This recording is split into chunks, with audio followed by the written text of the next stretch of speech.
తెలంగాణ ప్రజలు ఈ ప్రాంత వలసలు ఈ ప్రాంతంలో ఉన్న పరిస్థితులను పాలకుల యొక్క నిర్లక్ష్యాన్ని దృష్టిలో పెట్టుకొని నీళ్ల కోసం నిప్పులు చెరిగే విధంగా తెలంగాణ సమాజం అంతా కొట్లాడింది. స్పీకర్ సార్, వారు గతంలో లెజిస్లేటివ్ అఫేర్స్ మినిస్టర్గా పనిచేసిండ్రు. ఏదైనా ప్రత్యేక అంశం ఉన్నప్పుడు స్పీకర్ గారు ఎజెండాలో లేకపోయినా స్పీకర్ గారికి సర్వ అధికారాలు ఉంటాయి. ప్రత్యేకమైన సందర్భంలో ప్రత్యేకమైన అంశాల మీద స్పీకర్ గారు అనుమతిస్తే ఏ సభ్యుడైనా మాట్లాడొచ్చు.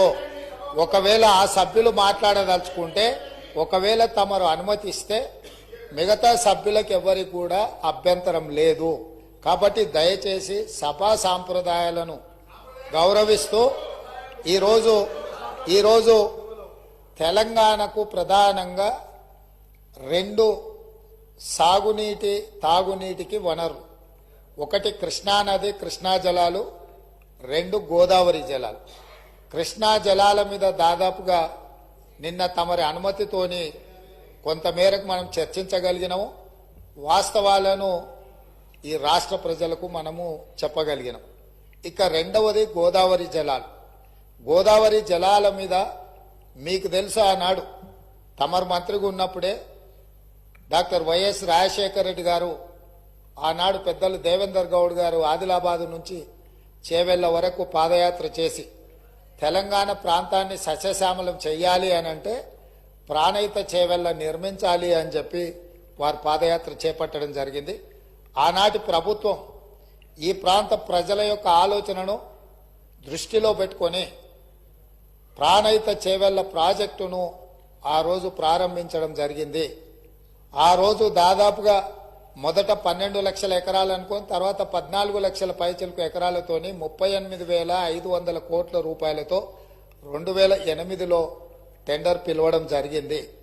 పనులు ప్రారంభమైనవి. అదేవిధంగా ప్రాణహిత చేవెళ్లకు డాక్టర్ బాబాసాహెబ్ అంబేద్కర్ గారి పేరు పెద్దలు వెంకటస్వామి గారి సూచనతో ఆ రోజు వారు విజ్ఞప్తి చేస్తే ఆనాడు ప్రాణహిత చేవెళ్ల పేరు డాక్టర్ బాబాసాహెబ్ అంబేద్కర్ గారి పేరు జోడించి పెద్దలు వెంకటస్వామి గారి సూచన మేరకు ఆ ప్రాజెక్టును పనులు ప్రారంభించారు. తెలంగాణ రాష్ట్రం వచ్చే వరకు ప్రాణహిత చేవెళ్ల పనులు ప్రారంభించి చేవెళ్లలో మీకు తెలుసు 1,000 కోట్ల రూపాయల పనులు జరిగినాయి. ప్రభుత్వం వచ్చింత తెలంగాణ రాష్ట్రం వచ్చి ప్రభుత్వం మారినాక కొంతకాలానికి అధికారంలో ఉన్న వాళ్లకు రీడిజైనింగ్ అనే ఒక బ్రహ్మ పదార్థాన్ని కనిపెట్టారు.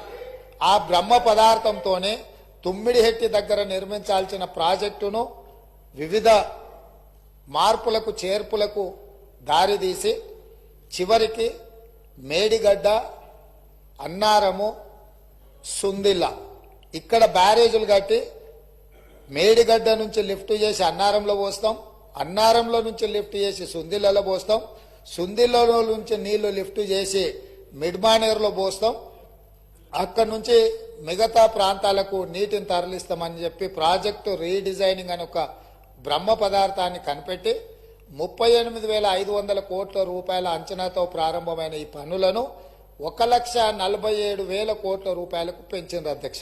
అది కూడా పూర్తి డీటెయిల్ ప్రాజెక్ట్ రిపోర్ట్ ఉందంటే అది కూడా లేదు. ఇప్పటికీ 1,47,000 కోట్ల రూపాయలకు చేరింది. అది ఇంకా భవిష్యత్తులో పూర్తి చేయాలంటే 2.5 లక్షల కోట్లు అయిద్దా ఎంత అవుతా ఇంతవరకు అంచనాలు వేయడానికి కూడా సాహసం చేసే పరిస్థితి లేదు.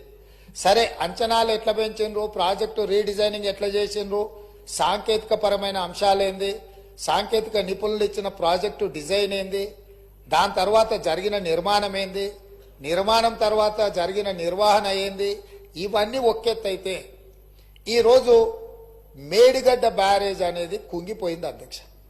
కుంగిపోయినప్పుడు గతంలో ఉన్న ప్రభుత్వం ఏం చెప్పింది, బ్యారేజీ కింద ఇసుక కదిలింది, ఇసుక కదిలితే ప్రాజెక్టు కుంగింది అని చెప్పింది అధ్యక్ష. నేను తమరి ద్వారా అడుగుతున్న అధ్యక్ష, ఇసుకలో పీక మేడలు కట్టిండ్రు అధ్యక్ష.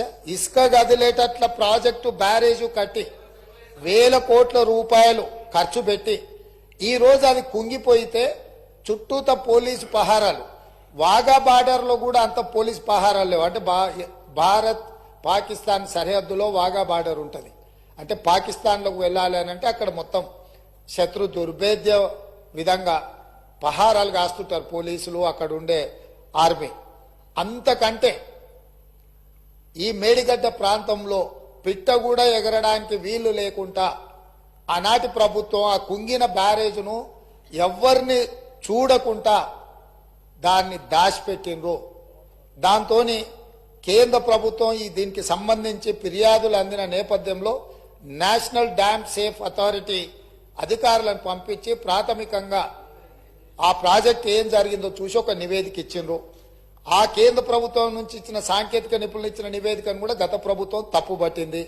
ఆ తర్వాత కాంగ్రెస్ అధికారంలోకి వచ్చిన తర్వాత అక్కడ జరుగుతున్న పరిణామాల నేపథ్యంలో కొంతమంది అధికారులు ఆఫీసుల నుంచి ఫైల్స్ మాయం చేసిందని టీవీలలో పేపర్లలో పెద్ద ఎత్తున వచ్చింది.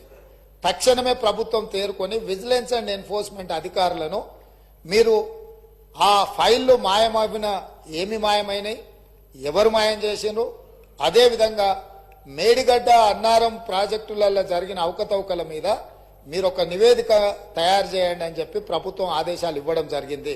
సాగునీటి పారుదల శాఖ మంత్రి ఉత్తమ్ కుమార్ రెడ్డి గారు సూచన మేరకు ఈ ఆదేశాలు ఇచ్చినాం. వాళ్ళు పూర్తి స్థాయిలో వీటన్నిటిని పరిశీలించి ప్రాథమికంగా ఒక నివేదిక ఇచ్చారు. అందులో తీసుకున్న నిర్ణయాలు కానీ, లోపభూయిష్టమైన నిర్మాణాలు కానీ, నిర్వహణలో జరిగిన నిర్లక్ష్యానికి సంబంధించిన చాలా విషయాలను వాళ్ళు నివేదిక ఇచ్చిండ్రు. ఆ నివేదిక నేపథ్యంలో ఇప్పటి వరకు చాలా మందికి సభ్యులకు కానీ రాష్ట్ర ప్రజలకు కానీ అక్కడ ఏం జరిగిందో ఏమైందో సంపూర్ణమైన సమాచారం లేదు. ఈరోజు కొత్తగా ఎన్నికైన శాసనసభ్యులు సగానికి పైగా ఉన్నారు. కొంతమంది సీనియర్లు ఉన్న ఈ ప్రాజెక్టులు నిర్వహణ పట్ల వాళ్ళకి ఏ మేరకు దాని మీద పట్టుందో మాకు తెలియదు. అందుకే మేము ఒక మంచి ఆలోచన చేసి ఉప ముఖ్యమంత్రి గారు ఆ మంత్రిని శాసనసభ నియోజకవర్గం నుంచి ఎమ్మెల్యేగా ఎన్నికై ఈరోజు మంత్రిగా IT and industries legislative affairs మినిస్టర్గా ఉన్న దుద్దిల్ల శ్రీధర్ బాబు గారు మనల్ని అందరినీ అక్కడికి రాండి, మీరు అందరు చూడండి, అక్కడ ఏం జరిగిందో తెలుసుకోవాల్సిన బాధ్యత ప్రతి శాసనసభ్యుడు శాసన మండలి సభ్యుల మీద ఉన్నది. రేపు ఈ సభలో జరగబోయే చర్చలో కల్లారా చూసి ఇచ్చిన నివేదికల మీద మనం చర్చ చేపట్టాలి అని చెప్పి వారు సూచన చేసిండ్రు. ఈరోజు మంత్రి గారు కూడా నిన్న అంతకంటే ముందు మొన్న ఇదే సభలో మంత్రి గారు కూడా అధికారికంగా లేఖలు రాసిండ్రు.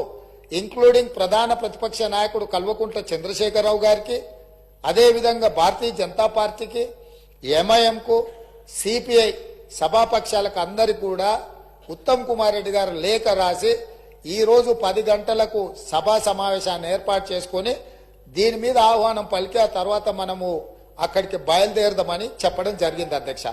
ఈ నేపథ్యంలో ఈరోజు మనమందరం మంతనికి వెళ్ళి మేడిగడ్డ బ్యారేజీను చూసి వాటి వివరాలన్నిటినీ తెలుసుకొని కల్లారా చూసి విజిలెన్స్ ఇచ్చే నివేదికను అక్కడ వాళ్ళు శాసనసభ్యులకు శాసన మండలి సభ్యులకు వివరించిన తర్వాత మంత్రులతో సహా అది చూసి వచ్చి రేపో ఎల్లుండో తమరి అనుమతితో సాగునీటి పారుదల శాఖ మంత్రి గారు శ్వేతపత్రాన్ని సభలో పెట్టబోతున్నారు, చర్చకు తీసుకురాబోతున్నారు. ఆ రోజు వీళ్ళందరూ చర్చించడానికి సభ్యులందరూ కూడా ఈ వాస్తవాలను చూసి ఈ వాస్తవాల నేపథ్యంలో చర్చ జరగడానికి అవగాహనతో కూడుకున్న చర్చ తెలంగాణ సమాజానికి, తెలంగాణ రైతాంగానికి మేలు జరగాలి, మేలు చెయ్యాలి అనే ఒక సదుద్దేశంతో ఈరోజు ఈ కార్యక్రమాన్ని తీసుకున్నాము. నేను ప్రధాన ప్రతిపక్ష పార్టీ అయిన బీఆర్ఎస్కు మాజీ ముఖ్యమంత్రి శ్రీ కల్వకుంట్ల చంద్రశేఖరరావు గారికి నా విజ్ఞప్తి, మీరు మీ శాసనసభ్యులు, ఎందుకంటే ఈ అద్భుతం, ఈ మ్యాన్ మేడ్ వండర్ ప్రపంచంలోనే అద్భుతమని ఇక్కడ కాదు, న్యూయార్క్ స్క్వేర్, న్యూయార్క్ టైమ్స్, న్యూయార్క్లో అక్కడ పెద్ద పెద్ద డిస్కవరీ ఛానల్స్ తో పాటు న్యూయార్క్ లో కూడా అక్కడ ప్రపంచంలో అద్భుతాలను ప్రదర్శించే దగ్గర కూడా దీన్ని ప్రదర్శించారు. సంతోషం. తమరు ముఖ్యమంత్రిగా ఉన్నప్పుడు తమరి ఆలోచనతో, తమరి అనుభవంతో, తమ ఆదేశాలతో ఈ అద్భుతాన్ని ఆవిష్కరించారు కదా.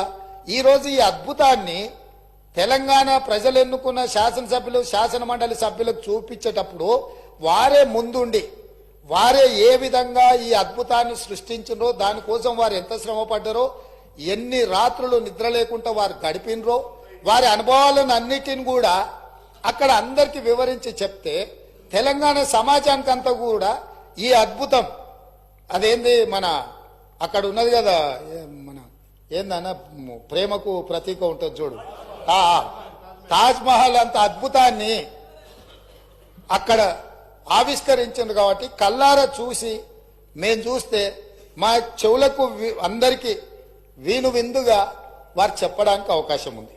కాబట్టి ఈరోజు నేను తమరి ద్వారా మళ్ళొక్కసారి కల్వకుంట్ల చంద్రశేఖరరావు గారికి, గత సాగునీటి పారుదల శాఖ మంత్రి, తర్వాత ఆర్థిక శాఖ మంత్రి మిత్రుడు హరీష్ రావు గారికి, పెద్దలు కడియం శ్రీహరి గారు కూడా గతంలో సాగునీటి పారుదల శాఖ మంత్రిగా చేసిన అనుభవజ్ఞులు, తెలంగాణ సమాజంలో వారి పట్ల గౌరవం ఉన్నది.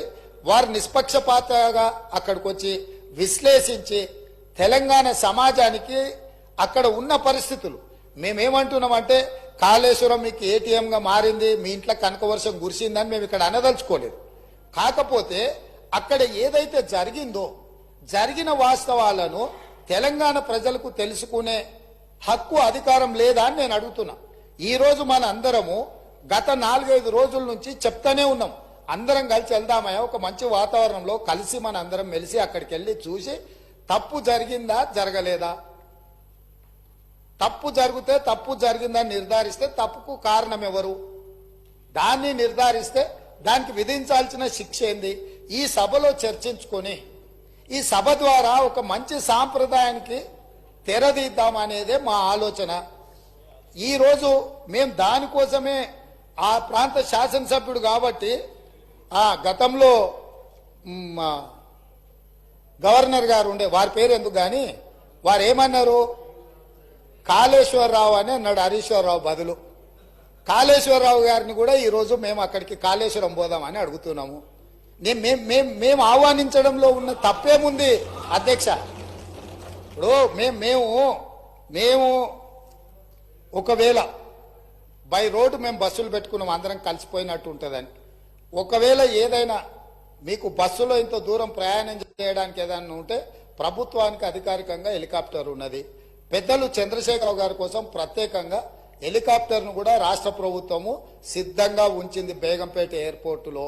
కాబట్టి దయచేసి దీన్ని వివాదాలకు తావియ్యకుండా మనందరం ఒక్క మాట మీద ఉండి, కూలిపోయిన మేడిగడ్డ గురించి, పేలిపోయిన వాళ్ళు కూలిపోయింది సార్, వారు ప్రశాంత్ రెడ్డి గారు ఆర్ఎండ్బి మినిస్టరు, వారు ఇట్లా మాట్లాడుడేంది, వీళ్ళే బాంబులు పెట్టి పేల్చిందని పోలీస్ స్టేషన్లో కంప్లైంట్ పెట్టిండ్రు.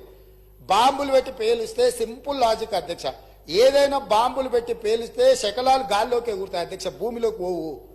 ఇది వాళ్ళు రాసే అబ్బాయికైనా అర్థమైంది, బాంబులు పెట్టి పేలిస్తే గాల్లోకి ఎగురుతుంది అధ్యక్ష, భూమిలో కుంగదు. పోలీస్ స్టేషన్లో అట్లా కంప్లైంట్ పెట్టింది కాబట్టి ఇది బాంబులు పెట్టి పేల్చిండ్రా, లేకపోతే కింద ఇసుక కలిగి పిట్టగూడు కడితే పీకమేడలు కడితే కుంగిందా, ఇవన్నీ కూడా సమాజం తెలుసుకోవాల్సిన అవసరం ఉంది. సభ్యులుగా చర్చించే ముందు మనందరం కూడా అక్కడికి వెళ్దాము. కాబట్టి దయచేసి సభాపక్ష నాయకుడుగా ప్రధాన ప్రతిపక్ష నాయకుడు శ్రీ చంద్రశేఖరరావు గారిని, అదేవిధంగా మాజీ సాగునీటి పారుదల ఆర్థిక శాఖ, ఎందుకంటే అన్ని నిధులు విడుదల చేసింది వారే కాబట్టి హరీష్ రావు గారిని, మా పెద్దలు కడియం శ్రీహరి గారికి ఈ తెలంగాణ సమాజం పట్ల, ఈ సమస్యల పట్ల, సాగునీటి ప్రాజెక్టుల పట్ల వారికి ఒక అవగాహన ఉన్నది. వారిలాంటి వాళ్ళు చూసి విశ్లేషించి చెప్తే మేము కూడా కొంత నేర్చుకుంటాం, ఎందుకంటే అన్ని మాకు తెలుసని మేము అనుకోం.